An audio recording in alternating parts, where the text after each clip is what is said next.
అన్న సామాన్యులు ఈ రోజున కరెంటు బిల్లులు గానీ, నిత్యావసరాలు ఇవన్నీ పెరిగిపోయి ఉన్నా గూడా జగన్మోహన్ రెడ్డి గారు ఒకటే చెప్తున్నారు. నేను బటన్ నొక్కాను, డబ్బులిచ్చాను, మీకు మంచి చేశాను అనిపిస్తే ఓటేయండి అంటున్నారు. అసలు ఏం మంచి జరిగినట్టు అంటే ఆయన ఇచ్చింది వేరే రూపంలో తీసుకుంటున్నారని కొంతమంది ప్రజలు చెప్తున్నారు. మీ అభిప్రాయం ఏంటి? మీరేమనుకుంటున్నారు?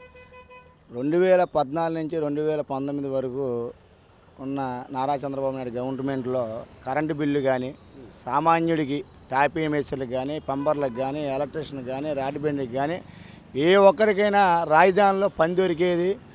ఏ రోజుకి ఆ రోజు పని చేసుకొని చాలా ప్రశాంతంగా ఉన్నారు. 2019 ఎలక్షన్లో నేను విన్నా అని చెప్పి ఒక్క ఛాన్స్ నాకు ఇవ్వండి అని చెప్పి అధికారంలో వచ్చిన జగన్మోహన్ రెడ్డి ఫస్ట్ అధికారంలో రాగానే ఇసుక మీద దెబ్బ కొట్టాడు. సామాన్యుడి పొట్ట, మధ్యతరగతి పొట్ట కొట్టేశాడు. ఒక ఇసుక వల్ల ప్లంబరు, టాపీ మేస్త్రి, electrician, rod bending, centring, electric సామాన్లు, సిమెంట్ కొట్టు మొత్తం తాత్కాలిక రంగం అనేది వ్యవస్థను కుబేలైపోయి నాశనం చేశాడు. ఇంకే పథకాలు అన్నాడు, నవరత్నాలు అన్నాడు, అవి నవమోసాలు. పథకాలు అన్నాడు సామాన్యుడికి తెల్ల రేషన్ కార్డు ఉందా లేదా, వాడు అర్హుడా కాదా చూడాలా. గెలవక ముందే ముద్దులు పెట్టి నేను అన్ని పథకాలు ఇచ్చేస్తా, నవరత్నాలు ఇచ్చేస్తా, ఇంటికి 15,000 ఇస్తా, అమ్మఒడి ఇస్తా, నేను మీ మేనమాలకు చదివిస్తాడు. గెలవంగానే ఇంటికి ఒకరికి 15,000 అమ్మఒడి అని చెప్పాడు. అంటే ఇంట్లో 2 పిల్లలు ఉంటారు లేదా 3 ఉంటారు. ఒకరికి నువ్వు 15,000 ఇస్తే ఇద్దరిని ఏం చేయాలా? బొచ్చలకి ఇచ్చిన పంపించి ఇళ్ళల్లో పాసి పనులకు పంపించాలా ఒకరిని చదివించి. అంటే నువ్వు ఇచ్చే 15,000 కోసం వీళ్ళు పని చేయించుకోకుండా పిల్లల్ని చదివించుకోకుండా ఉంటారా? పథకం అనేది పెట్టినప్పుడు ఆలోచించి దానికి అర్హం మనం సాధ్యం అయ్యిద్దా లేదా, చేయగలుగుతామా లేదా అని చెప్పి చేయాలా. అంటే అప్పుడు అధికారం కావాలి. అప్పుడు పాదయాత్రలో అనేక రకాల హామీలు అసలు అమలు చేయగలమా లేదా, లేదా మనం లోటు బడ్జెట్లో ఉన్నామా, ఆదాయం ఉందా లేదా, ఇవన్నీ ఆలోచించుకుంటే అప్పుడు ఇచ్చారు హామీలు. ఇప్పుడు నేను 99% హామీలన్నీ నెరవేర్చారంటున్నాడు. 99% ఎక్కడ నెరవేర్చాడు? ఎక్కడా వద్దు. విజయవాడ సెంట్రల్ నియోజకవర్గంలో వాంబే కాలనీ రమ్మాను. నువ్వు ఇచ్చిన పథకాలు ఎంతమందికి ఇచ్చావు? వాంబే కాలనీలో 16,750 మంది ఓటర్లు ఉన్నారు. వాళ్ళకి ఎంతమందికి నువ్వు లబ్ధికి చేకూర్చావు? చేయూతి ఎంతమందికి ఇచ్చావు? అమ్మఒడి ఎంతమందికి ఇచ్చావు? కాపు నేస్తం ఎంతమందికి ఇచ్చావు? ఎస్సీ లోన్లు ఎంతమంది ఇచ్చావు? మైనార్టీ లోన్లు ఎంతమందికి ఇచ్చావు? రా డేట్ టు డేట్ కూర్చోబెట్టు.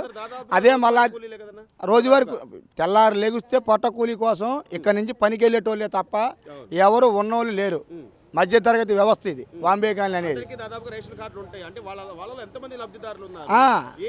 నువ్వు ఎవరికి పెట్టు, ఎంతమంది చేసావు? రా కూర్చోమంటు. నీకు మళ్ళీ ఇదే మళ్ళీ సెంట్రల్ నియోజకవర్గం విష్ణుని మళ్ళీ విష్ణు కూర్చోబెట్టండి. అయినేగా ఎమ్మెల్యే, మీ వైసీపీ ఎమ్మెల్యేగా రమ్మా అండి. ఎంతమందికి ఇచ్చారు చూపెట్టమా అండి. అరే బాబు ఇంతమందికి ఇచ్చాను, నువ్వేంటి మీరు చెప్తారు, మీరు ఎందుకు చేయట్లేదు అని చెప్పి రమ్మని కూర్చోబెట్టండి. అంతేగాని చేతకాని మాటలు చేసేదేమో 10% చేసి పేపర్లో మీడియాల్లో ప్రచారాలు 100% డబ్బులు కోట్లు ఖర్చు పెట్టేసి మేము చేసేసాం అయిపోయింది అందరికీ లబ్ధి చేయకూడదని చెప్పి ప్రచారం తప్ప ఏమీ చేయలేదు ఈ జగన్మోహన్ రెడ్డి. సామాన్యుడిగా నీకు ఇంత నాలెడ్జ్ ఉందన్న, ఎంత బాగా చెప్పగలుగుతున్నావు, ప్రతిదీ కూడా బాగానే అనలైజ్ చేస్తున్నావు. మరి ఎలా నమ్మి మోసపోయారంటారు? నమ్మి మోసపోవడం అంటే ఒక ఛాన్స్ అన్నారుగా. అందరూ రాజశేఖర రెడ్డి గారి మొహం చూసి వాళ్ళ నాన్న మొహం చూసి వెళ్ళాడు కానీ రాజారెడ్డి పరిపాలన చేస్తా అని చెప్పి ఎవడు ఊహించలే. ఈరోజు రాజశేఖర రెడ్డి గారి ఫోటో ఎక్కడా లేదు, ఆయన బొమ్మ లేదు, పైగా వాళ్ళ అమ్మ చెల్లి కూడా.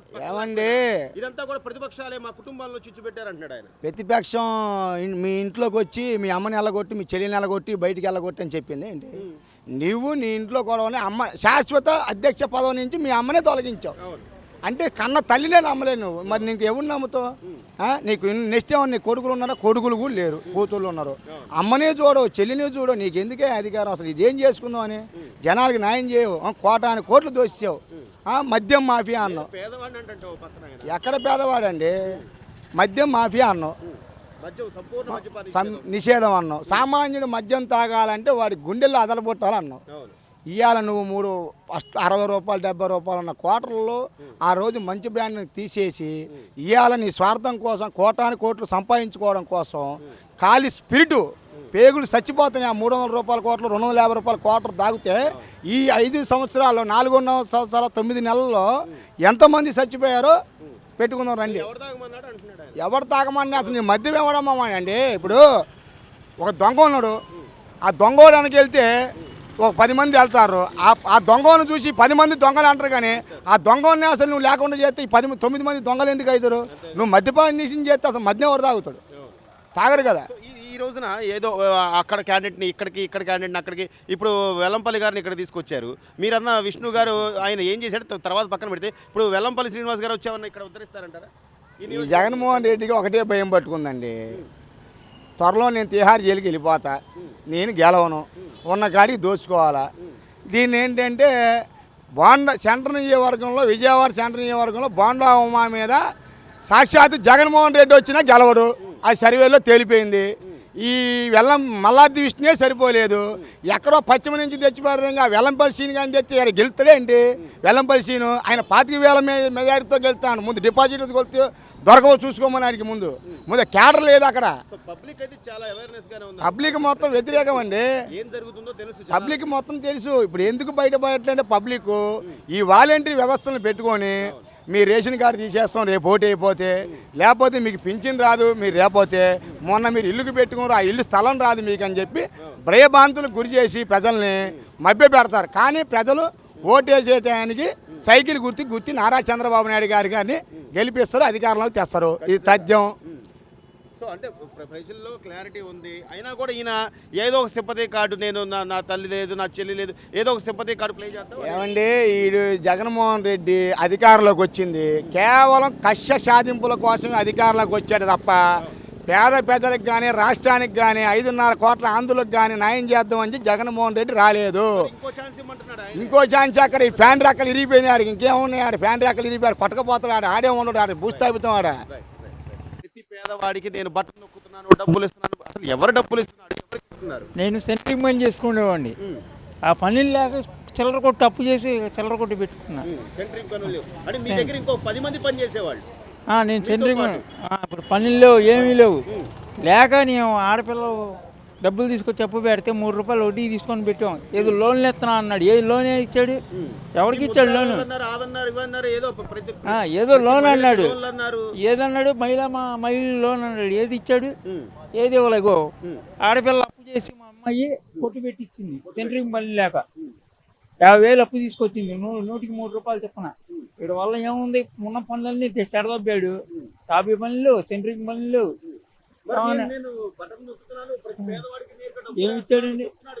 ఎక్కడిచ్చాడండి? అమ్మఒడి అంటున్నాడు, అక్కడికి ఇస్తున్నాడు. మళ్ళీ రెండో వాడే ఎక్కడ చదివిస్తున్నాడు? బడిలో చదివిస్తున్నాను అంటున్నాడు. ఏం చదివిస్తున్నాడు? బడిలో నేను పెట్టి చదివిస్తున్నాడు అంటున్నాడు. ఏం చదివిస్తున్నాడు? ఇన్ని ఇబ్బందులు ప్రజలు పడుతున్నా కూడా ఇంకో ఛాన్స్ ఇవ్వండి, నాకు ఇంకొక 5 ఏళ్ళు ఇవ్వండి. ఛాన్స్ ఇస్తే అందరూ మనం విజయవాడ వదిలేసి వెళ్ళిపోవడమే పక్క రాష్ట్రాలకి. ఇంకా అంతే, ఇంకా హైదరాబాద్ ఎటో వెళ్ళిపోవడమే. అతి సామాన్యుడు ఇల్లు కట్టుకోలేని పరిస్థితులు ఉన్నాయి, ఇసుక కొనలేకపోతున్నాడు. ఇల్లు ఇచ్చాడా? దాన్ని దీంట్లో పెట్టాడు. ఇప్పుడు వచ్చి మాకు ఇల్లే రాలేదు, ఎక్కడుందో తెలియదు. కానీ కాగితాల మట్టుకు తీసుకొచ్చి మా దొంతు పడేసాడు. ఇప్పుడు లేదు. ఇల్లు పలానా తోట ఉంది అంటున్నాడు. దానికి ఒక గోడలాగా వేసి చూపెడుతున్నాడు అంతే ఫోటోలో. అంతే. ఇప్పుడు వచ్చి ఇల్లు లేదు, ఏమీ లేదు. ఏమన్నా అక్కడ ఉంది రండి పలానా తోటకి అంటున్నాడు. ఏంది అక్కడ ఏముంది? కుటుంబాన్ని విడదీసిందే ఈ తెలుగుదేశం పార్టీ వాళ్ళు, లేకపోతే కాంగ్రెస్ పార్టీ వాళ్ళు. ఎందుకు కూడా తీస్తారండి? వాళ్ళ ఇంట్లో సమస్యలు వాళ్ళకు ఉంటాయి. ఇప్పుడు పక్కనోడు వచ్చి చెడదొక్కుతాడా? ఏమీ లేదండి అక్కడ. వాళ్ళ అక్క తమ్ముళ్ళకి, ఆ తమ్ముడికి అన్నకి ఏం గొడవ అయిందో తెలియదు. ఆ చెల్లికి ఇద్దరికి ఇప్పుడు విమర్శిస్తుంది బాగానే, అడ్డగోళంగా విమర్శిస్తుంది. ఎవడేస్తారండి? ఎవడేస్తారండి? ఆ మల్లాదీశుని అడిగితే నన్నే పక్కకి తోద్దెబ్బాడు, ఆయనకి ఇచ్చాడు పదవి. ఇంకా నేను అడిగిన సమాధానం చెప్పనండి. నేనేం సమాధానం చెప్పను. నేను ఆయన నమ్ముకొని నేను కూర్చుంటే నాకు వేసాడు దెబ్బ అని చెప్పి అంటున్నాడు మల్లాదీశుని గారు. అది పోనీ అసలు అంటే ఈ రోజున పథకాలు ఇవన్నీ పక్కన పెడితే పని దొరుకుతుందా? ఒక 500 1000 రూపాయలు కదండి. పని లేక ఇప్పుడు ఆడపిల్ల అప్పు చేసి చిల్లర కొట్టి పెట్టి ఇచ్చిందండి. ఇప్పుడు మా పనులు ఉంటే హాయిగా వెళ్ళిపోతాం రోజుకి అన్నీ. ఇప్పుడు దీనికి అద్దెలు అన్నీ కట్టుకోవాలి. ఖాళీ కూర్చుంటే మనకేమవుతుందండి? ఇద్దరు ఒక పిల్లకి పెళ్లి చేయాలి. ఇంకా నేను అవన్నీ ఏమున్నాయి అక్కడ? చంద్రబాబు గారు ఉన్నప్పుడు అయితే ఆయన పని పరిగెత్తేవాళ్ళం. ఒక్క ఛాన్స్ నాకు ఇవ్వండి మీకు అందరికీ అమ్మ పెద్ద ఇదే చేస్తాను, బిల్డింగ్లు వేసి ఇచ్చేస్తాను అన్నాడు. ఏది అక్కడ వేసి ఇచ్చాడు? ఒక్కటి ఉందా? కాగితాలు పెట్టి ఒక్కొక్క ఇంటికి కాగితాలు ఇచ్చేసాడు. పలానా తోట ఇల్లు ఇస్తాను అంటున్నాడు. ఏమి ఇచ్చాడు? ఏమి ఇవ్వలేదుగా. అంతే. ఓటేసేటప్పుడు ఆలోచించే వేస్తామండి. మీ మహిళలే ప్రధానంగా రాష్ట్ర వ్యాప్తంగా ఓటర్లలో మహిళా ఓటర్లు ఎక్కువ కీలకంగా ఉన్నారు. ఆయన అంటున్నాడు నేను ప్రతి అక్క చెల్లెమ్మకి నేను ఇన్ని డబ్బులు వేసాను, ఇంత బటన్ నొక్కాను అంటున్నాడు. వేసారు మా బతుకుందే కొడుతున్నారుగా, ఎందుకు వేసారు? ఏమా? అన్ని పెంచేశారు. మాకు ఇల్లు వచ్చిన తీసేశారు. ఉమ్, డబ్బులు కట్టినా ఇల్లు ఇవ్వట్లేదు. ఉమ్, అదేమని అడిగితే ఈసారి మమ్మల్ని గెలిపించండి ఇస్తామంటున్నారు. ఉమ్, ఎలా ఇస్తారు? గెలిపిస్తే ఇప్పుడు గెలిపిస్తేనే ఇవ్వలేదు, అవును. రెండోసారి అవకాశం ఇస్తారా? ఈ 5 ఏళ్లుగా చేసిన చూస్తా మరి ఉన్నాం. 5 స్థలం ఎక్కడో ఇచ్చావు రండి అంటున్నారు. ఉమ్, దానికి లోను లేదు, ఏమీ లేదు. ఉమ్, ఎక్కడో పల్లెటూరులో ఇచ్చాను, పల్లెటూరులో చేస్తే మరి టౌన్లో వాళ్ళకి చేయరండి న్యాయం. అవును. ఆ, పోనీ ఈ స్థలం ఆ స్థలంలో ఇల్లు కట్టుకునే అంత మనకు స్తోమత ఉందా అమ్మా? ఈ రోజు ఇసుక కానీ సిమెంట్ కానీ ఎన్ని లేదు కదా, లేకే కదా మేము ఇల్లు అడిగింది. లేక అడిగితే మరి వాళ్ళు ఇస్తున్నారా మరి మాకు? ఉమ్. ఏదో పల్లెటూరులో మేము చేస్తున్నామండి, మేము ఇచ్చామండి అంటే మమ్మల్ని మేము టౌన్లో వాళ్ళం ఏమవ్వాలండి? అంతేగా. మనిషికి 25,000 ఇల్లు కట్టాం, ఉమ్, మరి దానికి ఏమీ లేదు. అవును. కట్టినాడికి ఏమీ లేదు, కట్టినవి కూడా ఇవ్వలేదు. కట్టినవి కూడా ఇవ్వలేదు. ఉమ్, ఇల్లు వచ్చిన పేర్లు కూడా కొన్ని తీసేశారు. మీకు ఇల్లు ఉంది, మీ అమ్మగారికి ఉంది, మీది మీకే వస్తుంది, మీ అమ్మగారికి ఉన్న ఇల్లు మీకే వస్తుంది. ఇప్పుడు మేము- చంద్రబాబు నాయుడు గారు చేసిన పనిని కొనసాగించాలి, మంచి పని అయితే కొనసాగించాలి కానీ అది ఆపేసి దాన్ని అసలు అప్పుడే బాగుందండి పాలన. చంద్రబాబు గారు ఉన్నప్పుడే బాగుంది కొంచెం మాకు. ఉమ్, ఈయన వచ్చాక మాకేం పాలన అండి? అన్నిటి మీద ఇది చేస్తున్నాడు, ఉమ్. మా బతుకు మీదే కొట్టాడు ఆయన. అన్నిటి మరి మీద ఎలా చేస్తే నమ్మ- ఎలా నమ్మి ఎలా నమ్మి ఎలా చేస్తావు? ఒకసారి 150 గెలిపించమని అన్నారు, ఉమ్, గెలిపించారు అందరూ కలిసి. ఉమ్. గెలిపించమని మరి రెండోసారి ఇంకోసారి కూడా చూడండి ఆయన ఉంటాడు. ఇంకోసారి అవకాశం ఇవ్వరండి. ఇంకోసారి తెలిసిన వాళ్ళు ఇంకోసారి అవకాశం ఇవ్వరు. ఉమ్. అదండి నేను సో చెప్తాను. ఇన్ని ఖర్చులు పెరిగిపోయి కరెంటు బిల్లులు, అద్దెలు, చెత్త పన్నుతో సహా కడుతున్నారు. ఇంట్లో మగాయన సంపాదిస్తున్నాడమ్మా. లేదండి, ఇంట్లో అందరూ పనికి వెళ్తే గానీ మాకు కూడా ఉండదండి. అందరూ ఇంట్లో అందరూ వెళ్తే గానీ మాకు ఇది ఉండదు. ఉమ్, ఇంటివి అద్దె కట్టుకోవాలి, కరెంట్ బిల్లు కట్టుకోవాలి, గ్యాస్ బండ్ అన్ని వేయించుకోవాలి. నలుగురు ఎంతమంది ఉంటే అంతమంది వెళ్తే గానీ మాకు ఏది ఉండదు. దాని వల్ల మాకు ఏమి ఉపకారం ఉందండి? ఉమ్. ఏమీ మరి లేదు. లేదు, బటన్ నొక్కా డబ్బులు ఇచ్చావు, ఏమీ డబ్బులు లేదండి. ఎక్కడ పడ్డాయి? మాలాంటి వాళ్ళకంటే ఏమీ లేదు. ఉమ్, డోక్రా వాళ్ళకి ఇచ్చామంటారు, డోక్రా వాళ్ళకి ఇస్తారు, మళ్ళీ తర్వాత మాకే వేస్తారు ఆ నెత్తి మీద. మళ్ళీ వడ్డీలని అయ్యాయి. మళ్ళీ మా నెత్తి మీదే వేస్తారు. ఇప్పుడు ఇచ్చామంటారు, రుణమాఫీలు అంటారు, తర్వాత మళ్ళీ మాకే ఇప్పుడు వస్తాయి. ఇంట్లో మగాయన సాయంత్రం పోనీ ఒక 500 సంపాదించాలంటే అది నేరుగా తీసుకొచ్చి ఇచ్చే పరిస్థితి ఉందా? అసలు ఎంత తాగుతున్నారు, ఏం తాగుతున్నారు, దాని వల్ల ఎంత అనారోగ్యం లేదండి, పాలవుతున్నారు? అసలు మందు మానేవాళ్ళు లేరు. ఉమ్. రోజు తెచ్చిన ఖర్చు అంతా మందుకు పోసేసుకుంటున్నారు. ఉమ్. ఇంట్లో ఎవరు ఆడవాళ్ళు అంటున్నాడు ఆయన? ఇంట్లో ఆడవాళ్ళు ఇబ్బంది పడి మళ్ళీ ఆడవాళ్ళు పిల్లలు కూడా పనులకు వెళ్తున్నారు. సంపూర్ణ మద్యపాన నిషేధం అని ఆ. మిమ్మల్ని అందరూ నమ్మించాడు. అవును, ఈసారి ఓటు వేయడానికి వస్తాడమ్మా మరి? ఈసారి ఓటేస్తే మేము వేయమండి. ఈసారి ఆయన గెలిపించేది లేదు. ఉమ్. ఈసారి మాత్రం ఆయనకు అవకాశం ఇచ్చేది లేదు. ఖచ్చితంగా ఆ, ఆలోచిస్తారు. అంతే. ఒకసారి మార్పు ఉంటది. అదే ఈసారి ఆయన మాత్రం గెలిచినా మాకు ఇంకా ఈ ఉన్న కూడు కూడా ఉండదు. ఎవరు? జగన్ గారు మళ్ళీ వస్తే మాకు ఈ కూడు కూడా ఉండదు. ఉమ్. చెప్పండి, Right. ఇల్లు ఇస్తామని మోసం చేశారు. పని లేదు, ఏమి పిల్లలకు లేదు. ఉద్యోగాలు లేవు. లేదండి, ఇప్పుడు ఇక్కడ నుంచి అక్కడికి సెంటర్కి వెళ్ళాలండి ఆటోలకి. అవును. రోజుకి 50 రూపాయలు అవుతుంది. ఉమ్. మాకు ఇల్లు వచ్చే రావడానికి. శాలరీ 7,000 వస్తుంది నెలకి. ఉమ్. 7,000 శాలరీలో ఈ ఛార్జీలకి 3,500 దీనికే పోతే అవుతాయి. ఇంకో ఇంకేం 3,500. తింటామండి మేము? చెప్పండి, ఉమ్. ఏం మరి తింటాం? బాధుడే బాధుడు, చంద్రబాబు ప్రభుత్వంలో బాధుడే బాధుడు, జనాలు బాధేస్తున్నాడు. నేను పేదల కోసం నేను వస్తున్నాను అన్నాడు. ఆయన బాగా చూసారండి. ఇప్పుడు రేషన్ ఇస్తున్నారండి, అవును. ఒక బియ్యం ఒకటే పోస్తున్నారు. ఉమ్. పంచదార, కందిపప్పు, గోధుమ పిండి ఏమి ఏమీ ఇవ్వట్లేదు. లేవు.